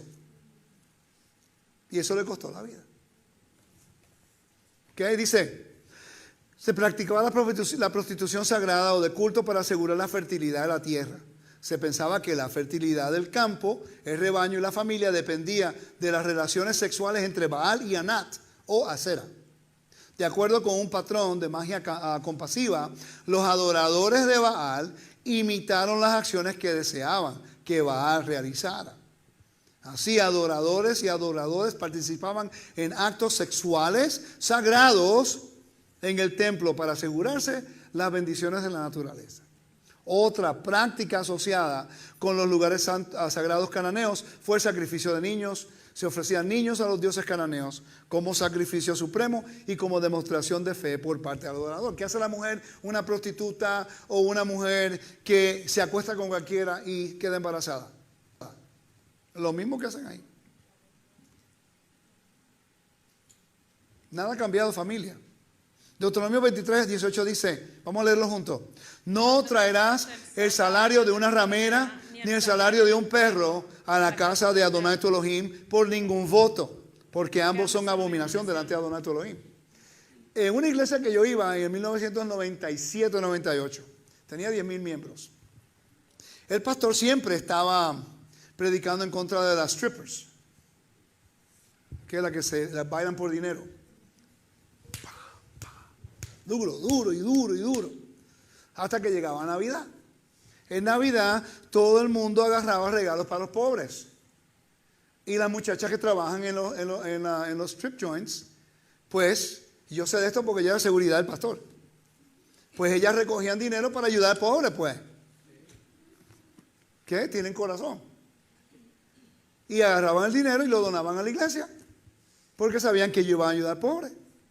El problema era que la iglesia lo aceptaba. Eso le dio pies a la muchacha a decir, nos estás mandando para el infierno, pero cuando te enviamos el dinero, eso sí lo aceptaste. Y la Torah dice que no se haga. Porque entonces estamos comprometiendo lo que es los valores para aceptar el dinero. ¿Me está siguiendo? Y por eso tenemos que tener mucho cuidado lo que hacemos. La pregunta es, ¿por qué este mandamiento es mencionado solamente una vez en la Biblia? Deuteronomio 23, 18. No traerás salario de una ramera ni un salario de un perro a la casa de tu Elohim. Si estudiamos el Antiguo Medio Oriente, vamos a entenderlo clarito por lo que leímos en el día de hoy. ¿Amén? ¿Alguna pregunta? Tengo más información, pero lo voy a dejar allí. ¿Ok? Los dioses cananeos. Todos esos dioses cananeos. De ahí nos está sacando el Eterno. No ha cambiado nada. Cambian nombres, pero son los mismos. Entonces la razón principal por la que Abraham no quería que Isaac tuviera esposa cananea era por la adoración que ellos hacían a otros dioses. Y exacto. Profanaba el ADN. Profanaba el pacto que él tenía con exacto, no solamente eso, pero piensa en esto. Si se casaba con una de las cananeas y ellas estaban teniendo sexo ritual con muchos hombres, no hay enfermedades venéreas. Uno nunca sabe lo que puede ocurrir, muchas cosas que pueden ocurrir. Si tienen sexo con animales, el hombre, ¿qué puede ocurrir? El Eterno que quiere es proteger a su pueblo. Él le dice, ten todo el sexo que tú quieras con tu esposa, pero hazlo de acuerdo como se debe hacer. Porque cuando eso es aceptado por el Eterno, es para disfrutarlo porque es un convenio, pero no para profanarlo. Por eso necesitamos entender el antiguo Medio Oriente. Para cuando venga una persona dentro de raíces hebreas y te dice, sí, porque podemos tener más de una mujer. Tú le dices, eso es lujuria. That's just lust. Están justificando, utilizando la Biblia para justificar su lujuria. Y cuando está empezando la Torah, muchas personas dicen, pero en la Biblia se aceptaba más de una mujer. Sí, si la mujer no podía dar a luz, entonces se buscaba una mujer para que pudiera proveer el honor al esposo y a la esposa, como lo hizo Agar con Sara. Esa era parte de la cultura. Hoy día de repente no tiene que hacer eso porque hay otros métodos científicos que se pueden utilizar en la medicina. O se puede adoptar, que en aquel tiempo era una opción. Pero hoy día you don't need that, no se necesita eso. Porque hay personas que conocen una amiga y dice, tú pudieras llevar el espermatozoide en el óvulo y tú puedes cargar el bebé, aunque no haya el sexo. En aquel tiempo no había esa opción. Entonces la mujer tiene que decir, ok, voy a decir la cuando esté en la tienda, pero necesito un hijo. Suena raro, pero la cultura era diferente. Por eso pasaba eso como ¿con quién? Con Sara y Agar. Sí. Con Sara y Agar, exacto. Amén. Mucho que cubrir en poco tiempo, ¿no? Pero aprendemos todo el tiempo. Y solamente cubrimos un capítulo y un versículo del capítulo 24. ¿Cuántos acres compró Abraham? 133. Que el Eterno me lo bendiga y me lo guarde. A los hermanos en el internet, ¿dónde estoy? Aquí. Allá. Aleluya. Regresen con nosotros el próximo miércoles, por favor, que vamos a estar cubriendo la próxima parashá. El capítulo 26, 27 y 28, creo, ¿no? Que el Eterno me lo bendiga, me lo guarde. Shalom a todos. Bye bye. Okay.